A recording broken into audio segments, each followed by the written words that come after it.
Small pox एक ऐसी बीमारी थी जिसने सदियों से इंसानों को परेशान करके रखा हुआ था। ये बीमारी बहुत ही तेज़ी से फैलती थी और इसने दुनिया का कोई भी ऐसा कोना नहीं छोड़ा था जहाँ ये इंसानों को परेशान ना कर पाए। जब भी बीमारी किसी को होती तो उसे बहुत ही तेज़ बुखार, जिस्म में शदीद दर्द और उसके जल्द में पस भर जाया करता था। ये बीमारी लगने के बाद बहुत ही कम लोग इससे बच पाया करते थे और जो बच भी जाते थे वो पूरी ज़िंदगी इस बीमारी के जज्बाती और जिस्मी निशाना से गुजरते थे। लेकिन आखिर कब तक इंसान इस बीमारी से परेशान बैठा रहता? तो 18वीं सदी में इस बीमारी को ख़त्म करने के लिए साइंटिस्ट ने मिलकर काम करना शुरू कर दिया और फिर इंग्लैंड के एक फिजिशियन एडवर्ड जेनर ने ऑब्जर्व किया कि स्मॉल पॉक्स से मिलती जुलती बीमारी कॉ पॉक्स, जो कि स्मॉल पॉक्स से कम खतरनाक थी, अगर कॉ पॉक्स से कोई बीमार होकर ठीक हो जाए तो उसे स्मॉल पॉक्स का कोई भी असर नहीं होता था। इसी तजुर्बे से इंस्पायर होकर 1796 में जेनर ने एक छोटे बच्चे पर एक एक्सपेरिमेंट किया जिसमें उसको कॉ पॉक्स से इन्फेक्ट किया गया और फिर उस बच्चे को स्मॉल पॉक्स से मुंसलिक कर दिया।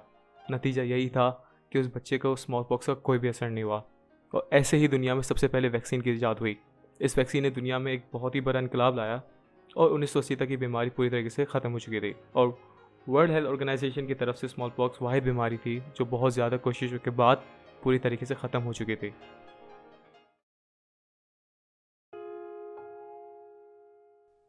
चील ज़मीन पर पहुंच गया है। ये पैगाम 20 जुलाई की दोपहर के कुछ 4:17 पर नील आर्मस्ट्रांग की तरफ से दुनिया को भेजा गया था। उस दिन पूरी दुनिया ने इंसान का बनाया हुआ खिलाई जहाज़ को चांद पर उतरते हुए देखा। चांद पर खुशी कदम लेने के बाद नील आर्मस्ट्रांग के मशहूर अल्फाज कि ये एक इंसान के लिए छोटा कदम है लेकिन ये इंसानियत के लिए एक बड़ी छलांग है।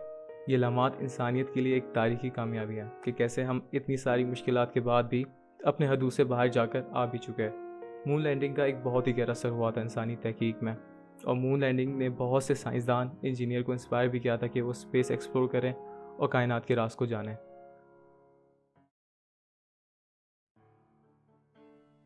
और 1960 में यूनाइटेड स्टेट्स ऑफ अमेरिका ने एक नेटवर्क बनाया जिसे आर्पानेट कहते हैं ताकि वो इन्फॉर्मेशन शेयर कर पाएँ और रब्ता कर पाएँ एक दूसरे से मुश्किल वक्त में, जैसे किसी जंग के दौरान। लेकिन ये चीज़ दुनिया में एक ऐसा इनकलाब लाने वाली थी जो कि पूरे तरीके से हमारा बातचीत करने का तरीका बदल कर रख देगी। फिर कुछ ही डेकेड्स में वर्ल्ड वाइड वेब पैदा हुआ जिसकी वजह से इंटरनेट अब आम लोगों के लिए भी दस्तयाब हो गया था। लोगों को सिर्फ इंटरनेट ही नहीं मिल रहा था बल्कि एक पूरी नई दुनिया मिल गई थी जहाँ पर वो पूरी दुनिया से आसानी से बातचीत कर सकते थे, अपने ख्यालात से लेकर अपने बारे में और अपनी नॉलेज भी शेयर कर सकते थे। और आज इंटरनेट हमारी ज़िंदगी का एक हिस्सा बन चुका है। इसने हमारी ज़िंदगी को बेहद आसान कर दिया है और उसके पास तकरीबन हर चीज़ का जवाब है। हमारे अजीब सवालात से लेकर या कुछ खाने पकाने की रेसिपी या कुछ भी चीज़ हो, इंटरनेट के पास उस चीज़ का जवाब ज़रूर होगा। ये तो बहुत ही कम अचीवमेंट है जिनके बारे में मैंने जिक्र किया है, लेकिन इनका असर हमारी ज़िंदगी पर बहुत गहरा है। लेकिन अब तसव्वुर करो कि कोई बंदा जो 1000वीं सदी में रहता हो वो टाइम ट्रेवल करके आज के वक्त में आ जाए तो वो अभी की दुनिया देखकर बिल्कुल ही हैरान हो जाएगा। उसके लिए ये दुनिया जादू से कम नहीं होगी, जहाँ लोगों के घरों में डायरेक्ट पानी जा रहा है और वो उसके टेम्परेचर को कंट्रोल भी कर सकते हैं। लोग ऐसे ऐसे खाने खा रहे हैं जो वहाँ के सिर्फ बादशाह खा पाते थे और इतने आसानी से वो चाहे एक दूसरे से जितना भी दूर क्यों ना हो वो एक दूसरे से बातचीत कर सकते हैं स्मार्टफोन के ज़रिए। उसके नज़रिए में तो हमारे पास हर चीज़ है, तो उसका यही मतलब होना चाहिए कि हम खुश भी हैं, लेकिन ऐसा नहीं है। लोग अब पहले से ज़्यादा पढ़े लिखे हैं। तशद्दुद और जुल्म पहले से ज़्यादा कम हो चुका है। रंग, नस्ल, मर्द और औरत में फ़र्क निकालना अब पहले से ज़्यादा कम हो गया है। हमारे पास पहले से ज़्यादा हकूक़ हैं और इस दुनिया में आधे से ज़्यादा लोगों के पास इंटरनेट है। इंतहा गुर्बत में बहुत ज़्यादा कमी आई है। जंगें अब कम से कम होती जा रही हैं, इतनी कम कि तुम्हारा जंग से ज़्यादा खुदकुशी करने के चांसेस हैं। पहले लोग भूख की वजह से मर जाया करते थे और अब लोग ज़्यादा खाने की वजह से मर जाया करते हैं। असल में हम चाहे जितनी भी तरक्की क्यों ही ना कर लें, हम चाहे ज़िंदगी आसान करने के लिए जितनी भी चीज़ें ईजाद क्यों ही ना कर लें, हम उन चीज़ों से बहुत ही जल्दी बोर हो जाते हैं और नई चीज़ों की तलाश में निकल पड़ते हैं। और सोशल मीडिया ने हमारी ज़िंदगी आसान तो बहुत करी है, लेकिन दूसरी तरफ लोगों ने अपनी ज़िंदगी वहाँ पर बिल्कुल परफेक्ट दिखाना शुरू कर दिया है, जिसकी वजह से हम बस अपने आप को एक दूसरे से कंपेयर करने में भी लगे होते हैं। एक दूसरे से कंपेयर करने की वजह से हमारे अंदर हाई एक्सपेक्टेशन की बीमारी पैदा होती है।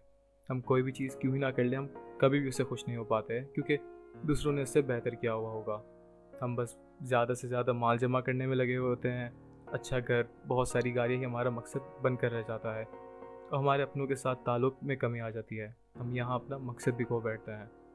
जब हम अपना मकसद ही खो बैठते हैं तो फिर हमारे अंदर अकेलापन, एंजाइटी, नाउमीदी पैदा होती है, जिसकी वजह से हम दूसरों के साथ अच्छे ताल्लुक़ भी नहीं बना पाते। इस तरक्की के सफ़र में हमने बहुत से इजादात से दुनिया बदल कर रख दिया है। हमने ख़तरनाक बीमारियों का इलाज निकाल लिया है, हम इस दुनिया से बाहर जाकर आ चुके हैं, लेकिन हमारी ज़िंदगी जितनी जदीद होती जा रही है, खुश रहना हमारे लिए और बड़ा मसला बनता जा रहा है। जो टेक्नोलॉजी हमें करीब लाने के लिए बनाई गई थी, हमारी जनरेशन उसी के नुकसानों से गुजर रही है। तो ये तरक्की याफ्ता दौर में थोड़ा रुक जाओ और सोचो कि तुम्हारे लिए ज़रूरी क्या है। नाकामियाँ तो ज़िंदगी का एक हिस्सा है और यही नाकामियाँ ही ज़िंदगी को और खूबसूरत बनाती हैं।